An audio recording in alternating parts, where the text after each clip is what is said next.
नमस्कार विद्यार्थी मित्र हो, रिकॉन्स्टिट्यूशन ऑफ पार्टनरशिप त्यामध्ये ऍडमिशन ऑफ पार्टनर हा तिसरा टॉपिक आपण चालू केलेला आहे।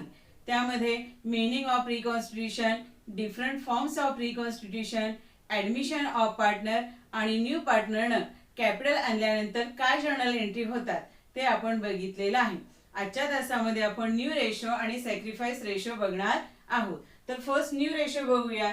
तर न्यू रेशो म्हणजे काय? As the new partner is admitted into partnership firm the profit sharing ratio of existing partner changes.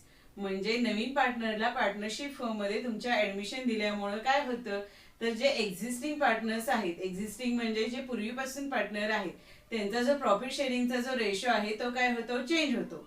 And there is need to calculate new ratio including new partner. मग अशा वेळी न्यू रेशो कॅल्क्युलेट करण्याची गरज भासते। This new ratio is used for writing of goodwill and for capital adjustment। हा जो new ratio आहे तो कॅपिटलच्या ऍडजस्टमेंट साठी आणि गुडविल राईट ऑफ करण्यासाठी लागतो। मग हा जो न्यू रेशो आहे तो कसा काढायचा असतो? Calculation of new ratio step number 1।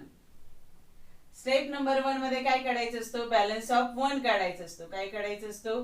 Balance of 1। हा जो बॅलन्स ऑफ 1 आहे तो कसा काढायचा की तुमची जी पार्टनरशिप फर्म आहे तिचा टोटल प्रॉफिट जो आहे तो काय आहे समजायचा, 1 आहे, 1 आहे समजायचं। इफ टोटल प्रॉफिट किती आहे समजलं आपण, 1 आहे। मग बॅलन्स ऑफ 1 चा फॉर्म्युला काय होतो? Balance of 1 is equal to 1 minus new partner share. म्हणजे हा जो टोटल प्रॉफिट आपण 1 मानलेला आहे त्याच्यातनं जो न्यू पार्टनरचा जो शेअर आहे तो करायचा काय, लेस। मग लेस केल्यानंतर काय येईल? बॅलन्स ऑफ 1 येईल। आता स्टेप नंबर 2 मध्ये करायचं काय? करायचं न्यू रेशो काढायचा। काय करायचं? Calculate new ratio. आता हा जो न्यू रेशो आहे त्याचा फॉर्म्युला काय आहे? New ratio is equal to old ratio into balance of 1 बघा हा जो न्यू रेशो आहे तो कसा काढायचा असतो? तर पहिल्यांदा काय काढायचं असतं? Balance of 1। मग बॅलन्स ऑफ 1 काढत असताना टोटल प्रॉफिट आहे किती समजायचं, 1 आहे। मग त्या टोटल प्रॉफिट मधनं न्यू पार्टनरचा शेअर लेस केल्यानंतर काय येईल? बॅलन्स ऑफ 1 येईल। आता हा बॅलन्स ऑफ 1 आल्यानंतर सेकंड स्टेप मध्ये काय करायचं, तर न्यू रेशो काढायचा। मग न्यू रेशोचा फॉर्म्युला काय? Old ratio into balance of 1। हे जे फॉर्म्युले आहे ते तुम्हाला ऑब्जेक्टिव्हला सुद्धा येऊ शकतात। आता असा आपण न्यू रेशो काढू शकतो किंवा सॅक्रिफाइस जर रेशो दिलेला असेल तुम्हाला तर न्यू रेशो कसा काढायचा? If sacrifice ratio is given along with old ratio, म्हणजे तुम्हाला सॅक्रिफाइस रेशो पण दिलेला आहे आणि ओल्ड रेशो पण दिलेला आहे। अशा वेळेस न्यू रेशोचा फॉर्म्युला काय होतो? तर new ratio is equal old ratio minus sacrifice ratio.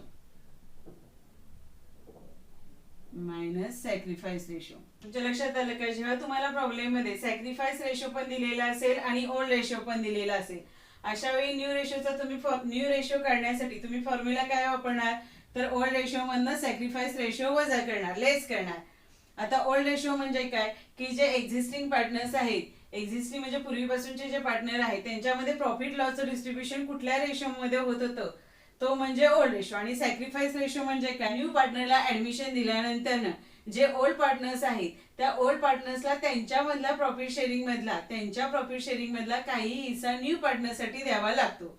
म्हणजे ते काय करतात? सॅक्रिफाइस करतात। मग ज्या प्रमाणामध्ये ते न्यू पार्टनरला आपल्यातला हिस्सा देतात त्याला काय म्हणायचं? Sacrifice ratio. दोन पद्धतीने तुम्हाला न्यू रेशो कसा काढायचा ते कळालं का?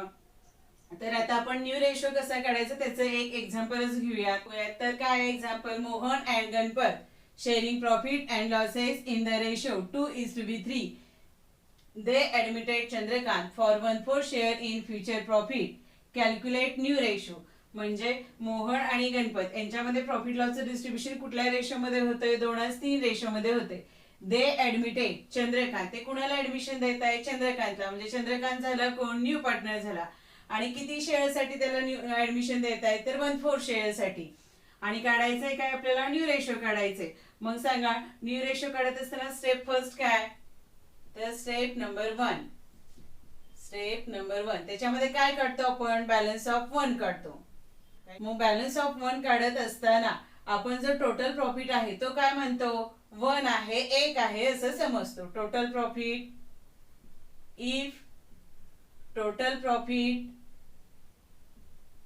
काय म्हणतो आपण? 1 आहे, 1 आहे असं समजतो. मग बॅलन्स ऑफ 1 काढायचा फॉर्म्युला काय होतो? तर balance of 1 is equal to 1 minus new partner share. आता टोटल प्रॉफिट काय आहे? 1. त्यातनं न्यू पार्टनर जो आहे, न्यू पार्टनर कोण आहे? चंद्रकांत. आणि त्याचा शेअर किती आहे? 1/4. मग 1 मायनस 1/4 म्हणजे 1 वजा 1/4 किती होईल वजाबाकी? 1 मायनस 1/4 किती मला सांगा? तर आता हा जो 1 आहे त्याचा जो डिनॉमिनेटर आहे तो किती असणार आहे? 1च असणार आहे. मग ह्याचा डिनॉमिनेटर 1 आहे, ह्याचा 4 आहे. मग इथं जे सबट्रॅक्शन आहे किंवा वजाबाकी होईल का? तर नाही होणार आहे. दोघांचा पण डिनॉमिनेटर काय पाहिजे? सेम पाहिजे. मग ह्या 1 ला कितीने मल्टिप्लाय करूयात? 4 ने मल्टिप्लाय करूयात. मग डिनॉमिनेटरला केलं म्हणजे न्यूमरेटरला पण करूयात. म्हणजे छेदाला 4 ने मल्टिप्लाय केलं म्हणून अंशाला पण करूयात. तर किती आलं? 1 × 4 किती? 4. 1 × 4 4 मायनस 1/4 मायनस 1/4. तर मग मला सांगा आता इथं दोघांचा पण काय झालेला आहे? छेद समान झालेला आहे.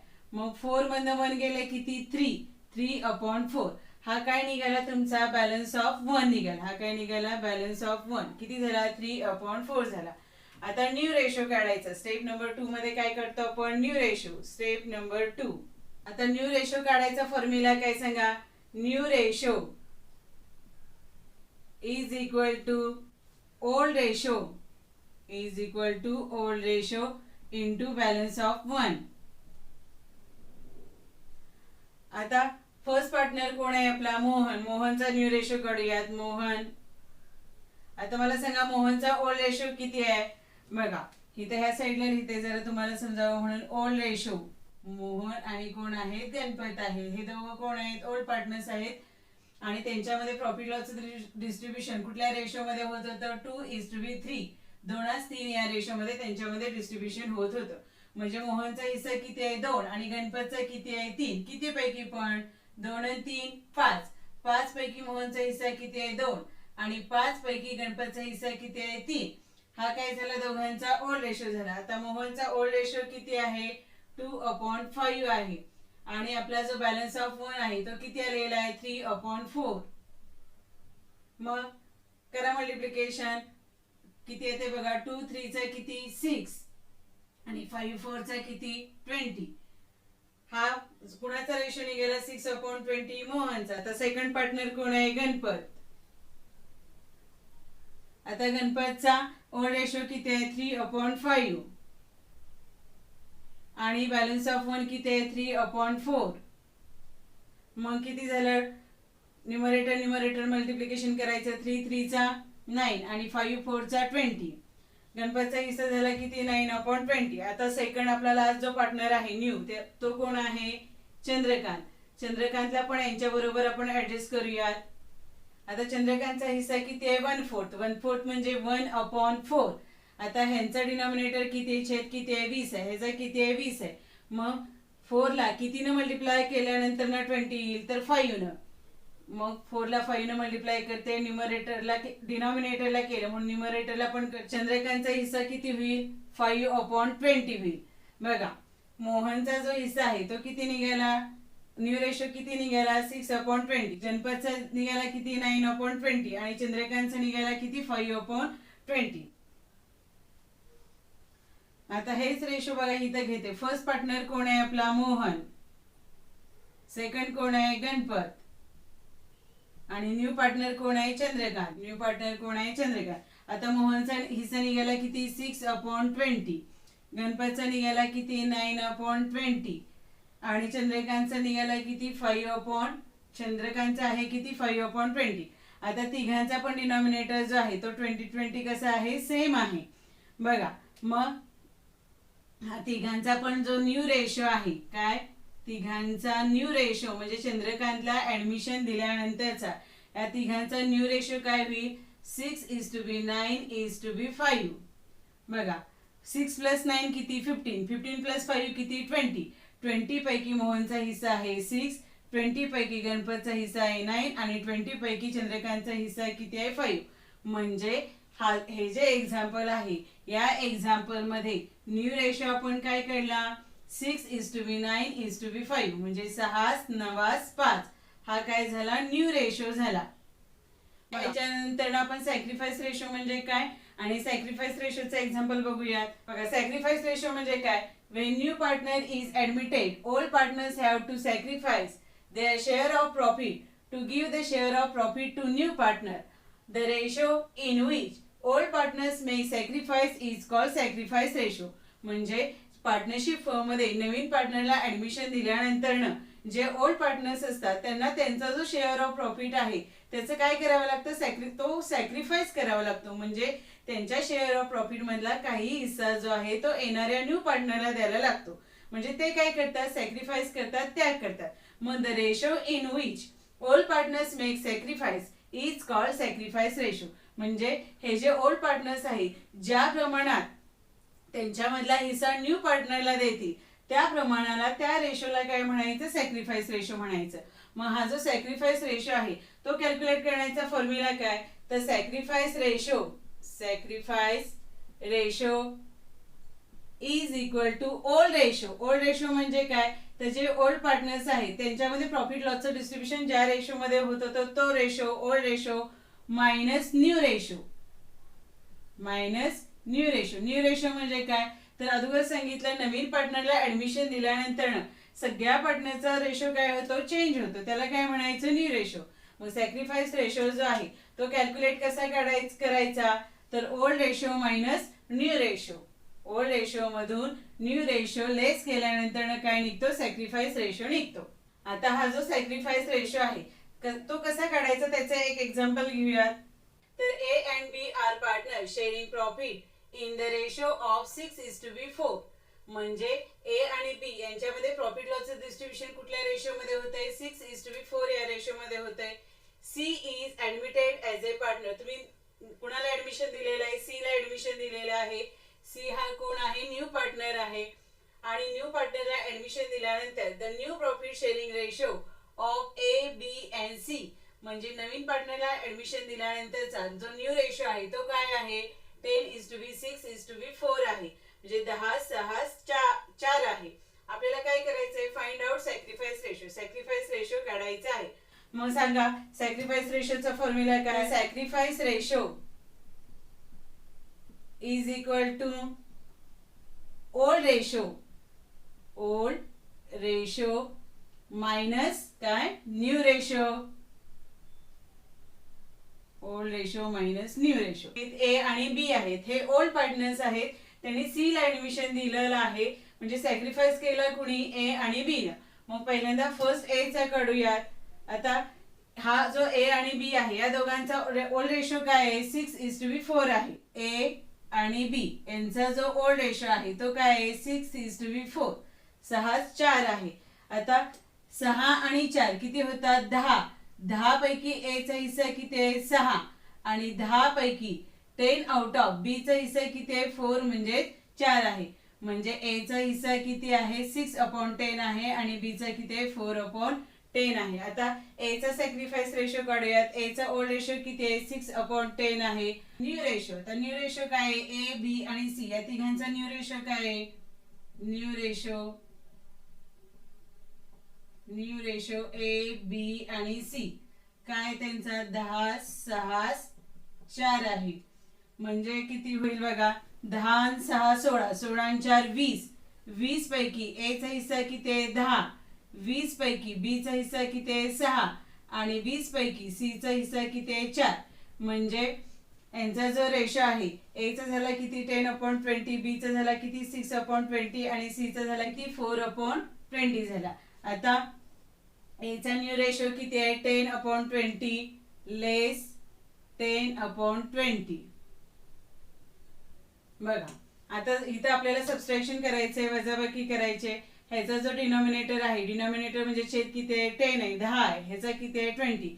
डिनॉमिनेटर सेम असल्याशिवाय वजाबाकी होते का, तर नाही. मग सेम करायचं असेल तर 10 ला कितीने मल्टिप्लाय केलं पाहिजे 2 न. मग 10 ला 2 न मल्टिप्लाय केलं म्हणून 6 ला पण करूयात, म्हणजे डिनॉमिनेटरला 2 न मल्टिप्लाय केलं म्हणून न्यूमरेटरला पण करूयात. तर झालं किती 6 2 चा किती 12/20 मायनस 10/20. आता दोघांचा डिनॉमिनेटर सेम आहे, वजाबाकी होऊ शकते. 12 मधनं 10 गेले किती 2, हे 20 म्हणजे ए जो आहे ए चा जो सॅक्रिफाईस रेशो आहे तो काय झाला 2/20 झाला. आता कुणाचा काढूयात, बी चा काढूयात. आता बी चा ओल्ड रेशो किती आहे 4/10 आहे आणि बी चा न्यू रेशो किती आहे 6/20 मायनस 6/20. आता ह्याचा डिनॉमिनेटर 10 आहे, ह्याचा 20 आहे. मग 10 ला 2 न मल्टिप्लाय करूयात, 10 × 2 4 ला पण 2 न करूयात. मग झालं काय 4 2 चा 8/20 मायनस 6/20. 8 मधनं 6 गेले तर आले किती 2/20. म्हणजे जो बी आहे बीचा सुद्धा जो बी आहे बीचा पण सॅक्रिफाईस रेशो झाला किती 2/20. म्हणजे ए आणि बी हे जे दोघं ओल्ड पार्टनर्स आहेत त्या दोघांनी सेम प्रमाणात समान प्रमाणात काय केलेलं आहे सॅक्रिफाईस केलेलं आहे. सॅक्रिफाईस रेशो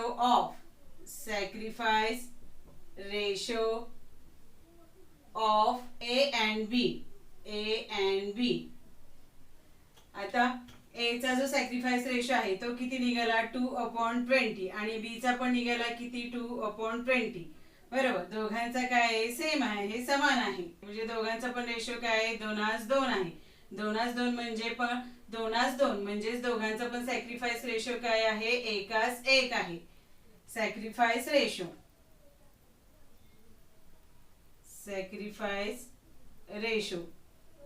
काय निघाला आपला 1:1.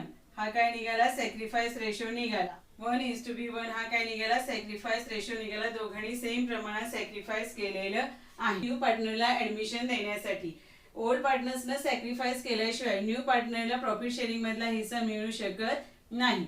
तर आजच्या तासामध्ये आपण न्यू रेशो आणि सॅक्रिफाईस रेशो म्हणजे काय आणि ह्या दोन्ही रेशोची एक्झाम्पल्स बघितलेले आहेत. तर पुढच्या तासामध्ये अजून आपण सॅक्रिफाईस रेशो आणि न्यू रेशो कॅल्क्युलेट करण्याची अजून 2 एक्झाम्पल्स बघूया. तर ठीक आहे, मग आता मी इथे थांबते. थँक्यू.